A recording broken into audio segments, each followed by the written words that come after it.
Antes de falar sobre as estratégias de realinhamento do chakra sacral, vamos lembrar que, como centro de nossas emoções e gatilho para a criação de vícios, essa região do nosso cérebro pode nos levar ao que chamamos de comer emocional ou fome emocional. E o que seria isso? Bom, diferentemente da nossa fome para a sobrevivência orgânica, física, relacionada ao nosso chakra raiz, ao nosso cérebro reptiliano, essa fome emocional é sempre motivada por uma emoção e muitas vezes a pessoa nem sabe do que a gente está falando, né? Quando isso acontece, a comida passa a ter uma função de remover aquele sentimento ou aquela sensação incômoda que a pessoa está sentindo, né? A pessoa não come mais para saciar a sua fome, mas para acalentar aquela emoção que surgiu. E aí eu queria trazer uma reflexão do Rabino Zalman, numa palestra que ele fez em 1982 lá nos Estados Unidos. O que ele disse? Ele disse o seguinte: uma criança nasce, cresce, chora, está com fome, com frio, sozinho, não consegue entender o que está acontecendo, está assustado, está confuso. E para cada uma dessas situações, a mãe pega a criança e faz o quê? Leva ao seio. E ali a criança volta a se sentir bem, né? E nós, o que fazemos? Quando sentimos fome, abrimos a geladeira. Quando estamos com frio, abrimos a geladeira. Quando estamos sós, abrimos a geladeira. Quando não entendemos o que está acontecendo no mundo, abrimos a geladeira. Quando estamos deprimidos, abrimos a geladeira. Quando queremos entrar em contato com alguma coisa, abrimos a geladeira. Né? O que acontece? Para o bebê, o fato de ir ao seio é normal, é apropriado, está adequado. Por quê? Porque o seio vai suprir as necessidades e as carências daquele bebê. Vai dar todas as respostas, vai solucionar o seu problema. Afinal, a gente está falando de cérebro reptiliano, chakra raiz. Mas para um adulto, não quer dizer que todas as nossas respostas virão do mesmo lugar, né? Então, assim, a gente sabe que todo mundo precisa se sentir seguro, protegido, nutrido, amado, querido. A gente falou disso no primeiro módulo. E todo mundo precisa sentir também que a sua vida tem um propósito. Quando a gente percebe isso, a gente não extrapola em nada, né? Mas quando não há esta consciência, ou quando alguns gatilhos são acionados, e que gatilhos podem ser esses? Depressão, luto, raiva reprimida principalmente, né? Emoções que ficaram abafadas, a gente busca preencher esse vazio continuamente, inclusive com comida. Então, quando a gente come de forma descontrolada, naturalmente, a gente não vai resolver os nossos problemas emocionais. Pelo contrário, a gente vai criar novos problemas, porque a gente vai se sentir culpado daquele comportamento. A comida traz uma sensação de prazer e de alívio que é muito momentâneo, muito pontual. E por que isso? Porque a felicidade, ela é o resultado de uma bioquímica de longo prazo, a partir da serotonina. Lembra quando a gente falou da serotonina? Que ela é aquele resultado final, né? Mas o prazer, ele está relacionado ao curto prazo, ao receber apenas, ao egoísmo no sentido de que só eu estou ali, né, no centro daquela situação, né? E aí a gente tem, às vezes, a sensação de que prazer e felicidade são a mesma coisa, e não são. Não são, nem emocionalmente, nem bioquimicamente falando, né? Então, são coisas, na verdade, que podem se confundir quando a gente pensa em curto prazo, mas que no longo prazo não poderiam ser mais diferentes, né? E por isso, a razão, o motivo pelo qual eu comecei a comer não desaparece. Porque a fome emocional não é saciada com comida. Quem passa por isso, né, e acaba cedendo aos impulsos de comer, não consegue nem alcançar a sensação de bem-estar que está buscando, como também vai acabar experimentando a sensação de arrependimento e culpa no final. E aí acaba entrando num círculo vicioso, como a gente já viu, porque a dopamina faz isso de círculo vicioso. E a gente não sai desse buraco, né? Ah, então a gente nunca vai poder usar a emoção como motivo de buscar comida? Não, claro que não. De vez em quando, usar a comida como um estímulo, ou como um motivo, uma recompensa para comemorar uma vitória, para celebrar alguma conquista, para confraternizar com as pessoas, é, é muito comum, né? Faz parte do ser humano. A palavra comemorar tem comer no meio, né? Então a gente tem isso, a gente é ser social também. Então a gente também come socialmente. O problema não é o comer afetivo, não é a celebração que pode acontecer sem fome física. Isso está tudo bem. O problema está em quando eu busco por comida como uma maneira de manejar as minhas emoções, ou ainda descontar, ou tentar resolver essas emoções.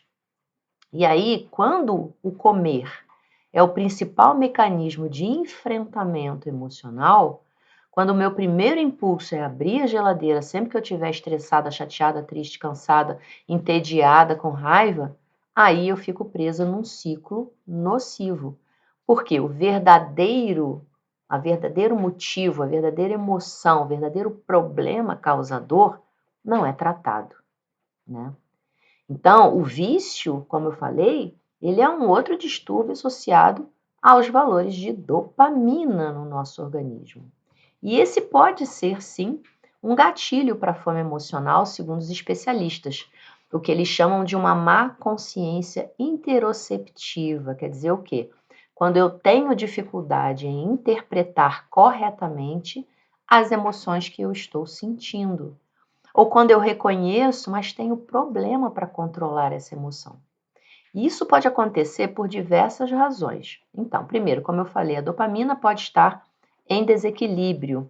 E isso pode acontecer também porque eu não durmo bem, ou porque o meu intestino não está bom, ou porque eu estou numa dieta muito restritiva, completamente desequilibrada, ou porque eu estou vivendo uma situação do dia a dia que pode me gerar, sim, estresse, raiva, ansiedade, medo, tristeza, cansaço, insegurança.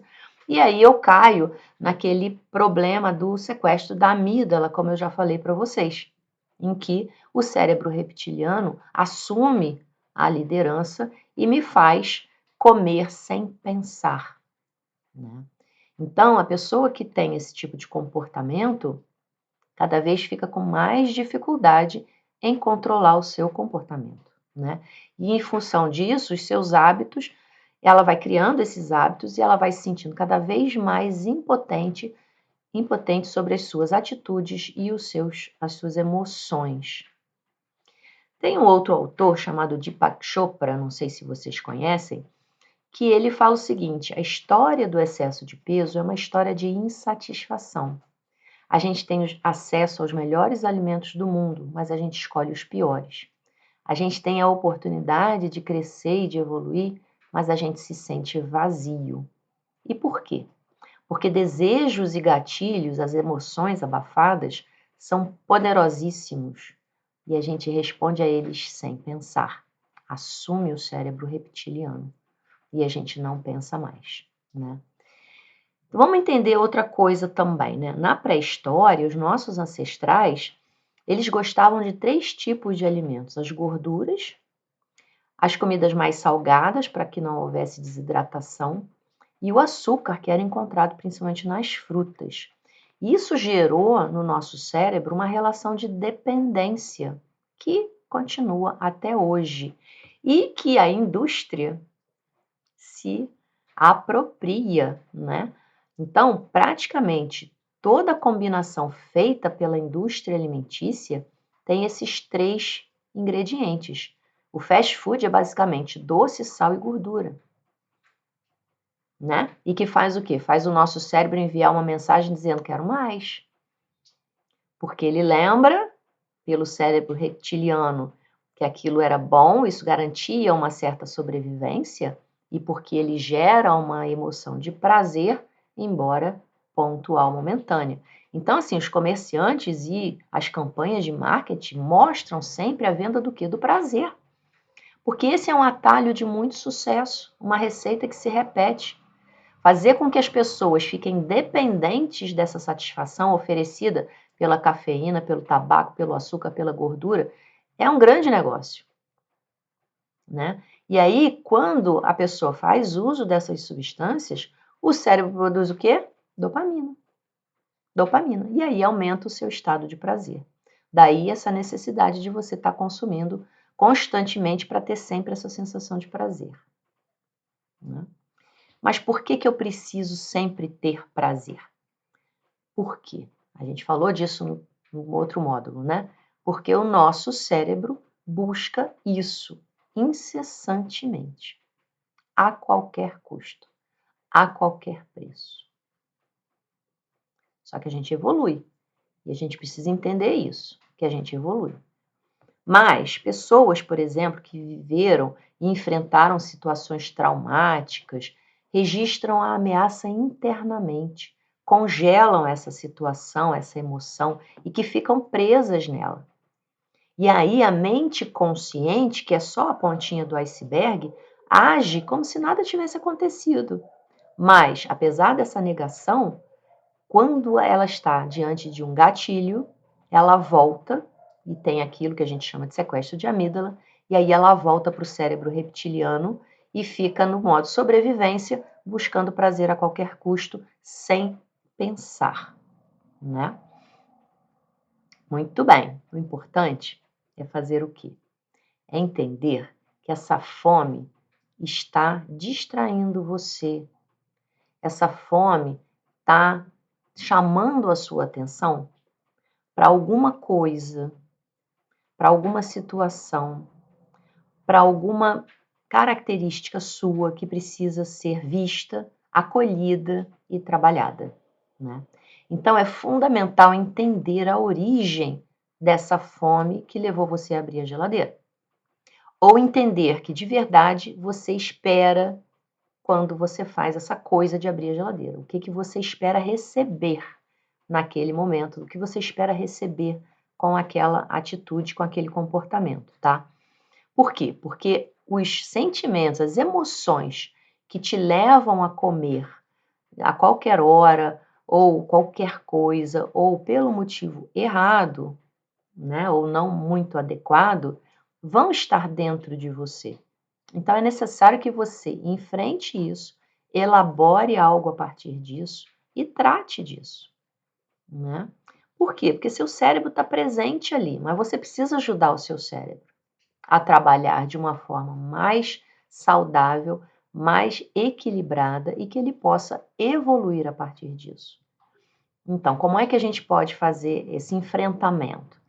Todas as nossas aulas aqui, até aqui e daqui para frente, vão te dar alguns instrumentos para você se autoconhecer, para você se auto-perceber, para você identificar o que é que está acontecendo com você naquele momento. E a partir disso, então, fazer as melhores escolhas, certo? E isso a gente vai trabalhar tanto com a questão alimentar, ou seja, bioquímica, como com as outras questões que a gente já viu no primeiro módulo, que a gente vai continuar vendo, em que a gente vai trabalhar todos os outros sentidos. Mas às vezes só isso não é suficiente. Eu sugiro a vocês a leitura desses dois livros. Eu gosto muito do Newton Bonder e esse livro, A Cabala da Comida, ele faz uma reflexão muito profunda sobre o comer emocional e sobre a obesidade, ganho de peso. É muito, muito, muito interessante. E esse outro livro do Deepak Chopra, Você Tem Fome de Quê? Também é muito bacana, porque ele alerta você para determinadas situações que às vezes você não está enxergando. Mas se de tudo isso nada for suficiente para resolver o seu problema, procure uma ajuda profissional. Uma terapia, um psicólogo, talvez até um psiquiatra, às vezes é necessário. Às vezes a nossa mente está tão presa, congelada numa determinada situação traumática, que apenas a nossa consciência não é capaz de resolver, ok? Então, vamos ficar atentos às nossas compulsões e as nossas pulsões emocionais, principalmente quando dirigidas à comida.